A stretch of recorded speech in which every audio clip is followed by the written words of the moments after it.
Buenos días, Noemí, nueva temporada de Fórmula 1, ¿cómo se presenta esta temporada? Pues con muchas ganas de ver realmente por dónde van las cosas, porque es verdad que no se ha producido una revolución en la reglamentación, pero sí lo suficiente como para que pueda cambiar algo o variar algo lo que veamos en esta temporada.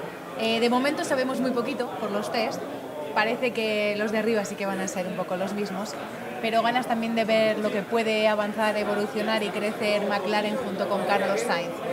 Y atentos a los Alfa Romeo, ¿eh? Vamos a echar de menos a Fernando Alonso, ya no solo porque no esté en la pista, los espectadores lo van a echar en falta. ¿Crees que es así? O bueno, tenemos un español que es Carlos Sainz, que va a ser un año importante para él. Yo, como siempre, llegué al rebufo de Carlos Sainz, siempre he estado muy pegada a él, siempre muy pendiente de lo que sucediese y de hablar con él antes de la carrera y todas esas cosas, y también es un poco ese momento a aprovechar.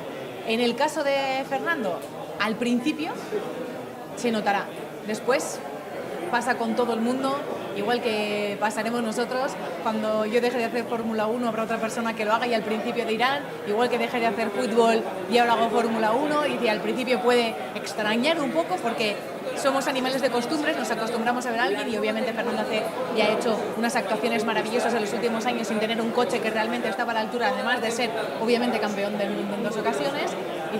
Pero nos acostumbraremos y ojalá McLaren y Carlos Sainz consigan buenas actuaciones y consigamos ver esa progresión. Vamos a poder ver en un futuro, no sé si en el presente va a ser, me imagino que complicado, pero en el futuro podemos ver a Carlos Sainz luchando por el título, por el campeonato, ¿verdad? Ojalá, tendría que cambiar las cosas. Yo creo que para eso lo que vamos a hacer es esperar a la próxima reglamentación, a ver si realmente se agita y no tenemos esas ventajas y esos grandes equipos instalados en la parte alta como sucede ahora con Ferrari, Mercedes y Red Bull. Vamos a ver alguna sorpresa de esta temporada. ¿Crees que va a haber alguna sorpresa? Yo te he dicho que Alfa Romeo tiene buena pinta, y después hay que tener en cuenta, bueno, Toro Rosso ha aparecido y dice, aparecerá y desaparecerá, pero hay que tener en cuenta que la temporada pasada ya consiguió un 4º puesto. No es un equipo hecho para tener una continuidad y estar siempre arriba, pero puede aparecer y desaparecer, y Alfa Romeo les veo muy sólidos, o sea que la parte central de la clasificación, ahí donde va a estar todo el lío, para mí es de los equipos destacados. Y con Racing Point, los que eran Force India, es que hay que esperar siempre a Australia, porque vienen siempre muy justos a los test, hay que esperar siempre a Australia. Bueno, ahora se ha simplificado un poco, ¿no? Con el alerón delantero, el alerón trasero, la parte aerodinámica se ha tratado de simplificar un poquito, se ha dejado un poco de libertad a los pilotos también a la hora del peso y demás, pero eso a la vuelta de la esquina también va a tener repercusiones.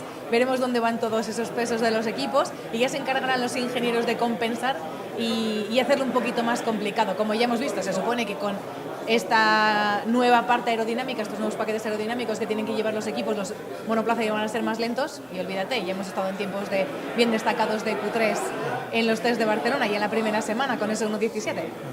Como en la temporada pasada te pedí que te mojaras sobre un podio, ¿te mojas este año también? ¿Sobre los 3 primeros pilotos en el campeonato? Exactamente, al final del campeonato. O bueno, para cambiar un poco la cosa, en Australia, los 3 primeros, ¿quién pondrías? Hamilton, Leclerc y Vettel. Estaremos a ver si ganas. Gracias. Y bueno, supongo que con la pierna no te va a impedir estar en la pista. Yo espero que no, o sea, mi voluntad es la de seguir trabajando porque yo estoy bien. O sea, tienes una limitación, pero es mínima. Tienes que llevar unas muletas, hay ascensores, hay accesos y bueno. No vas a estar mucho tiempo, me imagino, ¿verdad? ¿O cuánto tiempo tienes que estar de baja?